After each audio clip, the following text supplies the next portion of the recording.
국민의힘의 국회 세종 이전 공약에 맞받아친 민주당은 총선 승리 위해서 대결집에 나선 모양새인데요.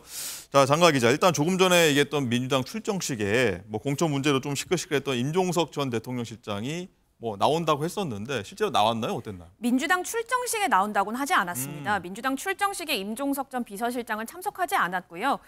현재 서울 중성동 갑에서 전현희 후보 지원 유세를 하고 있습니다. 앞서서 어제 자신의 SNS에 이 선거 유세에 본격 참여하겠다 이렇게 글을 올렸고요.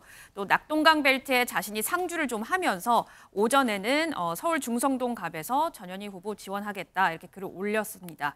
제가 조금 전에 임종석 전 비서실장이 11시부터 선거 유세하는 모습을 계속 지켜보고 있는데요. 마이크를 잡고 이 민주당을 뽑아서 윤석열 정권 심판을 해야 한다 이렇게 강력하게 외치고 있는 상황입니다. 아직까지 이재명 대표는 도착하지 않은 것으로 보이고요. 네. 임종석 전 비서실장은 이후 다시 경남 양산으로 내려가서 오늘 문재인 전 대통령을 예방을 하고 또 양산을 김두관 후보 유세에 합류하기로 했는데요. 중성동갑 공천에서 배제된 이후에 백이종군 뜻을 밝혔던 만큼 현재까지 당 선대위에서 특별한 직책을 맡은 것으로 보이지는 않습니다. 네, 이종훈 실장님, 일단은 네. 이재명과 임종석 두 인물이 만나면 많은 관심을 보이게 될 텐데 야당 어떤 결집 효과를지요. 실제 두 인물이 만나면 많이 기대할 수 있을까? 어떻게 보십니까? 기대할 것이 있을까요? 저는 이렇게 생각을 합니다.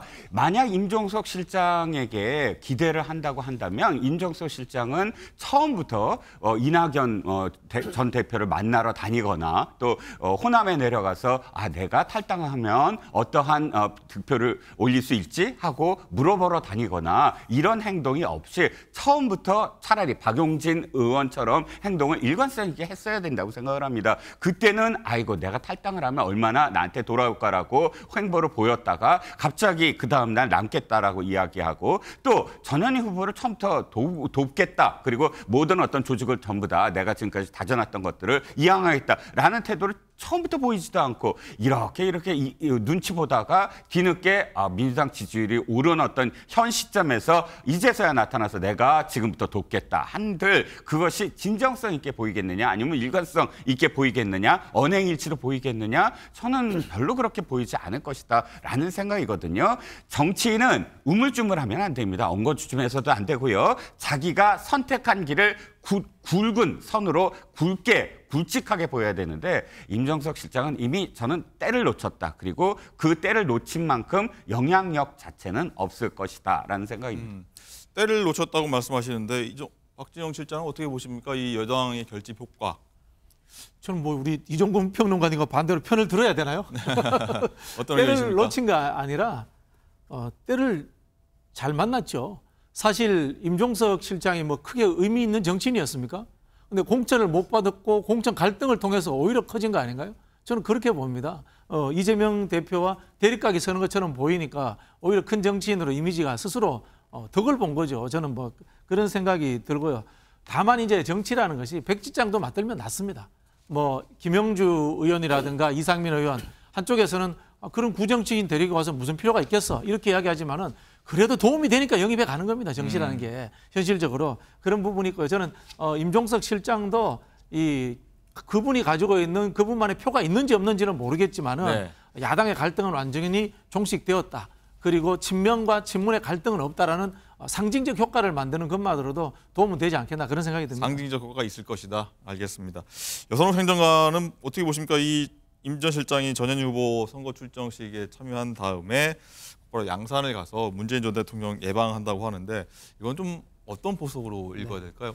임종석 전 비서실장이 지금 당 선대위에서 직책을 맡진 않았지만 오늘 첫 출정식에서 또 이재명 대표와의 만남도 이뤄질 것으로 보이고요. 그리고 전현희 후보를 적극적으로 돕겠다 이렇게 이제 말씀을 하신 건데요. 그리고 끝나고 나서 또 문재인 전 대통령 예방하면서 아마 언론 보도를 보니까 31일까지 이달 말까지 낙동강 벨트에 머물리면서 우리 후보들을 돕겠다 이렇게 그 전략을 좀 짠 것 같아요. 그러고 보면은 어쨌든 이번에 공천은 못 받았지만 앞으로도 정치를 계속 하겠다 이런 좀 의지를 좀 보여준 것이라고 좀 보면 될 것 같고요. 또 하나는 이거는 이제 약간 국민의힘이랑 비교를 보면은 민주당 같은 경우에는 지금 선거가 지금 판세도 약간 불리하지 않게 나오고 있지만 어쨌든 정권 심판이라는 대의 앞에서 다 같이 손잡자 이런 모습을 보이고 있는 건데 국민의힘은 지금 유승민 전 의원 어쨌든 중도 표심한테 어필이 가능한 정치인이다 이렇게 이야기 나오고 있는데도 유승민 전 의원의 뭐 선거 유세 이런 이야기 전혀 들리지 않고 있거든요. 그래서 저는 뭐 유승민 그거랑 이제 비교해서 민주당과 비교해서 보면은 시청자 여러분께서 이번 선거 판을 보시는데 약간 도움이 되실 거다 이렇게 말씀드리고 싶습니다. 네.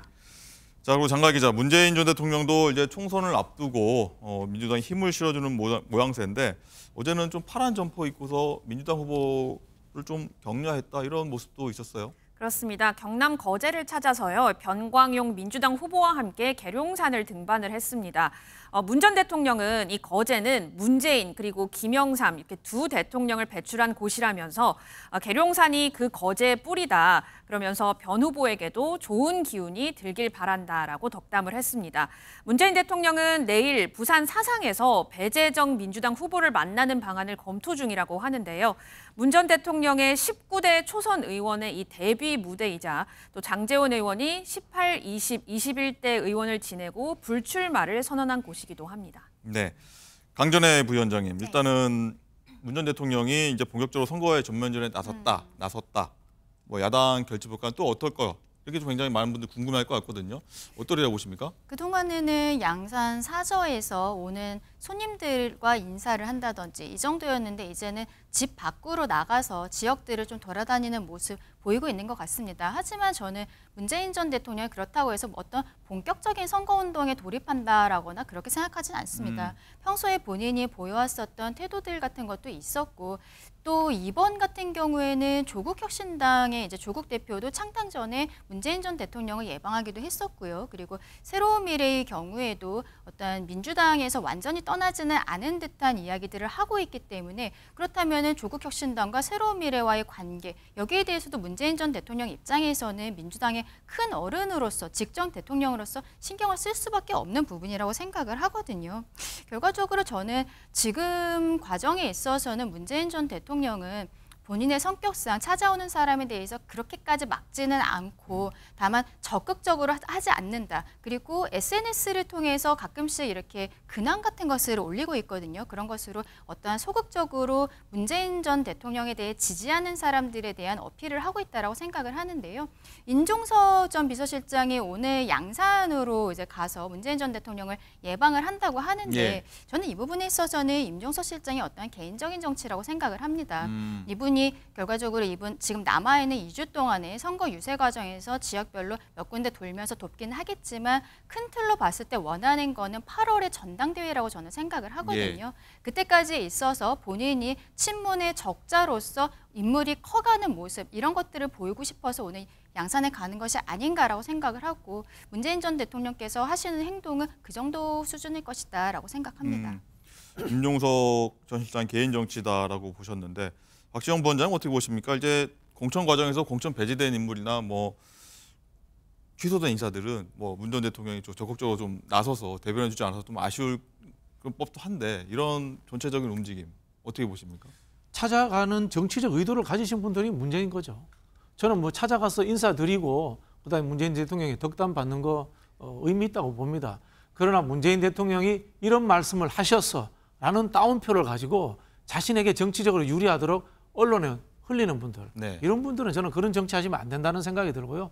문재인 대통령은 여야의 문제를 떠나서 대통령을 하셨기 때문에 그리고 또 코로나 국난 위기를 극복하신 업적이 있는 분이기 때문에 국가의 어른으로 남을 수 있도록 정쟁의 바닥으로는 사실은 끌고 오지 않는 것이 좋습니다. 그런 부분에서 뭐 일각에서 뭐 문재인 대통령이 정치 전면에 나선다 이런 이야기를 하는데 문재인 대통령이 성품상 사실 뭐 트레킹이나 다니고 네팔도 가시고 이런 거 좋아하시는 분이에요. 근데 지금 윤석열 정부에서 뻑하면은 전 정부와 비교를 하지요. 그다음에 또 뭐 뻑하면 또 이 문재인 대통령 그 측근들이나 이런 것들을 수사하고 구속하고 이런 일들이 있기 때문에 저는 대통령이 퇴임 후에도 심기가 좀 편하지 않으실 것 같아요. 제발 좀 그 문재인 대통령을 편하게 좀 여야가 모두 좀 배려를 했으면 좋겠습니다. 네. 여선행 장관 그렇다고 문 전 대통령이 뭐 다 받아주지는 않는 것 같아요. 여기 더불어민주연합 그리고 조국혁신당 방문 요청은 한쪽은 좀 받아주기 힘들다 그러면서 좀 약간 거절 의사를 밝혔다고 하는데 이건 왜 그런 걸까요? 근데 여기 언론 보도를 보면요. 그리고 네. 이제 문재인 대통령 측 입장을 보면은 단체 방문을 한다고 하니까 그거는 약간 좀 어렵겠다. 두 정당을 모두 응원한다. 그러니까 더불어민주연합과 조국혁신당이죠. 모두 응원한다. 약간 이런 입장을 밝혔습니다. 그리고 앞서 이제 문재인 대통령이 지금 화면에도 나오는 그 병강용 그 후보 이렇게 뭐 거제에 이제 방문을 했는데요. 그 네. 이전에는 지금 문재인 전 대통령이 사시는 지역구 후보들도 직접 이제 사무실까지 방문도 했거든요. 그게 나오면서 어떻게 보면은 뭐 본격적인 이제 선거 등판은 아니지만 그래도 뭐 같은 지역이나 또 연고가 있는 그리고 또 개인적으로 인연이 있는 후보들은 아마 방문을 하실 걸로 이게 보입니다. 그래서 오늘 아까 그 장가희 기자가 이야기한 것처럼 뭐 그 본인이 예전 지역구였던 사상에 출마하는 민주당 후보, 배재정 후보 뭐 이렇게 이제 방문할 수 있다 이런 이야기도 계속 이제 흘러나오는 것 같습니다. 뭐 최소한의 지원하겠다 뭐 이렇게 좀 읽혀집니다. 네. 예. 자, 이정훈 실장님 그리고 네. 이제 총선 앞두고 이제 야권이 이렇게 좀 결집하는 모양새가 좀 나오고 있는데 여권 내에서는 위기론 그러니까 국민의힘과 개혁신당 후보 간에 좀 뭐 조심스럽지만 뭐 단일화 그러니까 뭉쳐야 산다 이런 목소리도 나오고 있는데 현실성이 있다고 보십니까? 아니요, 이 부분이 처음부터 불가능하지요. 팩트 자체도 불가능하다. 문제가 있습니다. 네. 왜냐하면 개혁신당이 지금 당의 어떤 그런 노선으로서 단일화를 이야기하는 것이 아니라 양향자 원내대표가 독단적으로 지금 자신의 지역구에서 단일화를 이야기하기 시작한 거예요. 그러자마자 이준석 대표가 이건 당의 뜻이 아니다. 왜 상의도 없이 하느냐라고 지금 이야기를 하고 하니까 이게 당의 입장이 아닌 것으로 지금 보여지고요. 두 번째는 뭐냐면 당이 단일화를 하려면 어느 정도는 양 당의 어떤 노선이라든지 바라보는 방향이 같아야 되잖아요. 오늘 천하람 그러니까 비례대표 2번 후보가 뭐라고 했냐면 윤 대통령은 탄핵에 대한 사유가 있다. 이렇게 얘기했어요. 그러면 윤 대통령에 탄핵받아야 된다라는 뉘앙스의 주장을 하는 정당과 지금 국민의힘이 연대가 가능하겠습니까? 그러니까 지금 양양자 후보가 지금 나서서 자신이 지금 너무 단단히 정도의 어떤 지지밖에 안 된다라고 스스로 생각하시는지 그걸 적극적으로 추진을 하시는 것 같은데 사실상 이건 그러니까 개인의 어떤 생각이지 당의 입장이 아니므로 시나리오 자체가 성립이 안 될 것으로 보입니다. 네. 박지원 부원장님 어떻게 보십니까? 일단은 국민의힘이든 개혁신당이든 해당 지역구에서 좀 밀리는 판세가 좀 보이니까 뭐 단일화 해보자는 원론적인 입장인 것 같긴 한데 현실성 없다고 보십니까? 양양자 의원 지지율을 보십시오. 그 지지율 가지고 합친들 이기겠습니까? 전혀 저는 뭐 전략적 고려라든가 장기적 전망 없이 던진 말씀이 아닌가 그런 생각이 들고요. 그리고 만약에 단일화를 행해라도 한다면은 지금 하다못해 3, 4석이라도 얻을 수 있는 개혁신당의 비례대표까지 저는 폭락할 수 있다. 이런 생각이 듭니다. 지금 이준석 대표의 개혁신당이 이런 상황에 처한 이유가 저는 윤석열 정권과 국민의힘과 제대로 싸우지 못해서 그런 거예요. 지금의 이준석 대표가 있는 정체성이 뭡니까? 윤석열 대통령으로부터 당대표 시절에 탄압받은 사람이잖아요. 탄압받은 사람이고 윤석열 대통령과 정부를 향해서 양두구육이라는 표현을 거친 표현을 썼습니다. 그 연장소상에서 야당답게 오히려 뭐 보수 야당을 하더라도 네. 아니면 좀 더 뭐 오른쪽에 있는 야당을 하더라도 윤석열 정부와 각을 세우고 싸웠더라면은 그리고 그 과정에서 이낙연 대표와 합당하지 않았더라면 지금처럼 지지율이 떨어졌겠습니까? 그런 기존의 상황들을 생각한다면은 당의 명운을 위해서는 절대 뭐 단일화라든가 연대를 한다거나 이런 일은 있어서는 안 되겠죠. 네, 두 분 같은 의견이십니다. 한번